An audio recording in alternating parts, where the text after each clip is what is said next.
following documentary was made before May 26, 2016. Legal highs, also known as research chemicals, are now illegal in the UK. For more information about the Psychoactive Substances Act, visit www.gov.uk. Some names have been changed and measures have been taken to protect the identities of some of the interviewees in this documentary.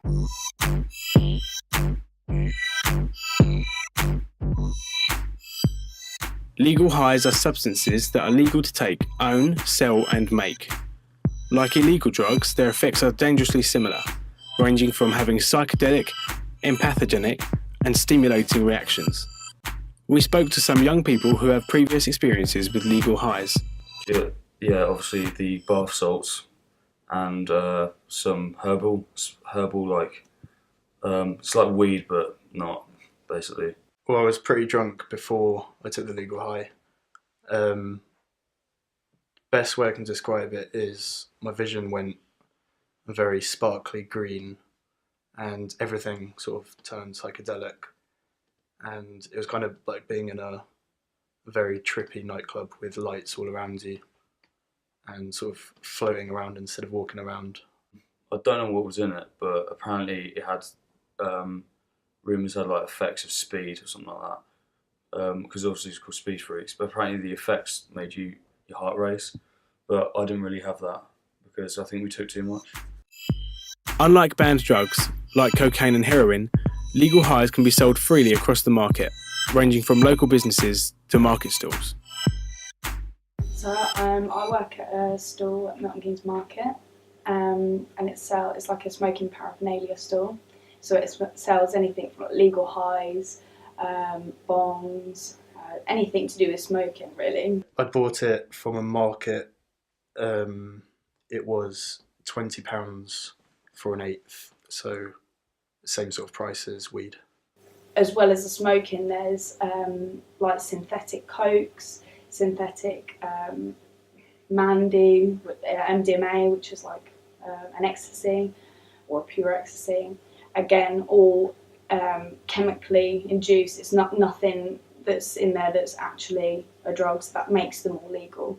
I haven't thought to myself, oh, you know, I think they're like really, really awful, and I can't have that because it's my job at the end of the day, and I am selling something to people. However, I think between the ages of 18 and, you know, when 60 or whatever my oldest customer is, you have the choice to make that decision to what you want to do. Like any kind of drug, the temptation to try these substances can sometimes cloud people's judgment. But do all experiences end up being bad? After the trip came down, I felt really good. It felt kind of like you've had a glass of wine and everything sort of chilled out and mellow, nothing negative at all. You felt a bit happy, and then it would sort of go, and then you'd think, can't really feel it, and then you go on the dance floor, start dancing, and then would feel really good, and would feel just like, not like MD, but like feel up. The come down was the worst. That was really bad. Like we got back and heads were just like breeze blocks, like completely heavy, and then I sat down and my eyes were just wide awake for about 48 solid hours. Couldn't get any sleep. I haven't tried them myself.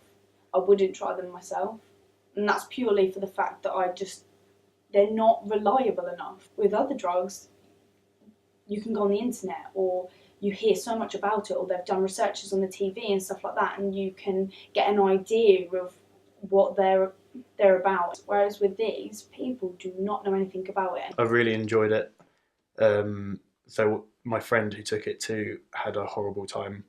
So I guess it's kind of hit and miss, and also the frame of mind you're in when you take it. I think he was very scared of it, but I was already a bit drunk and went for it. This is Andrea, and her experience with legal highs are what many of us expect them to be, and it quickly became one of the most terrifying moments of her life. Basically, it was my birthday. We had a gathering around my house. We had little pre-drinks around here.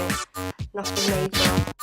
Shortly after, her and a group of friends headed to a local club, where she met someone who offered her something.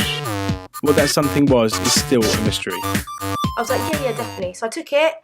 About an hour later, I felt this really weird feeling, like people's faces were like kind of moving.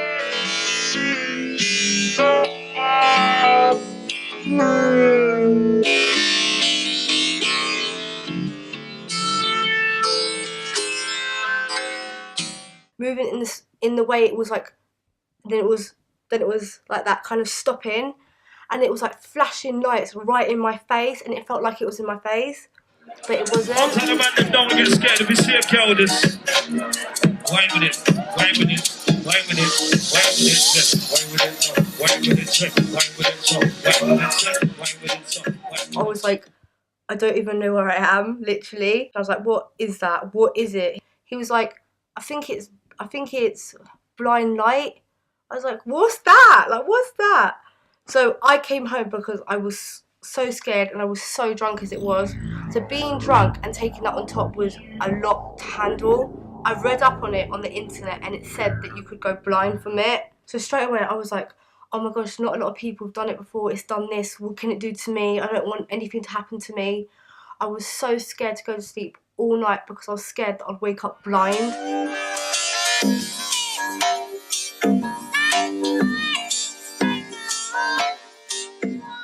I felt dizzy, I felt lightheaded, loads of flashing lights in my face. I just felt like, oh my god, like it just felt so weird. Like it felt like I was really light.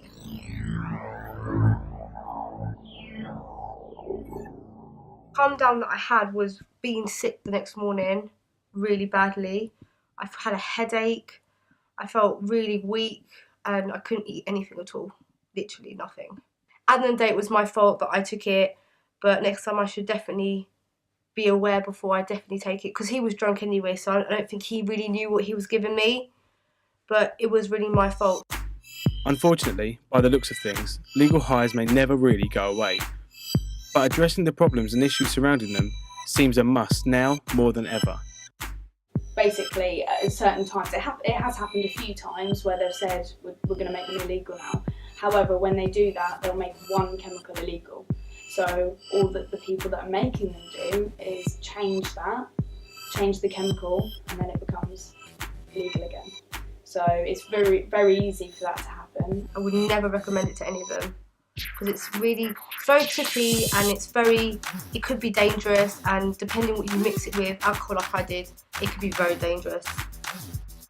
But the question remains, why doesn't it put them off trying such things again? If it's something you want to do just to experience it, make sure you're in a safe setting with your friends, with someone who's sober, and only take a little bit, because you never know how potent any of this stuff is. Feedback that I get is good, because then people want to do that, and it's repeat customers as well. So once people try them, usually they're back with me within either that week or the next week. After an overwhelming recommendation to never try this growing fad, we leave the choice up to you, hoping that now you can make a more informed decision. No, I'd never recommend that, just because of how bad it is at the end. Plus, you don't know what's in it, like, there could be anything in there, but from all the stories I've heard about people dying and stuff, I would never recommend that to anyone.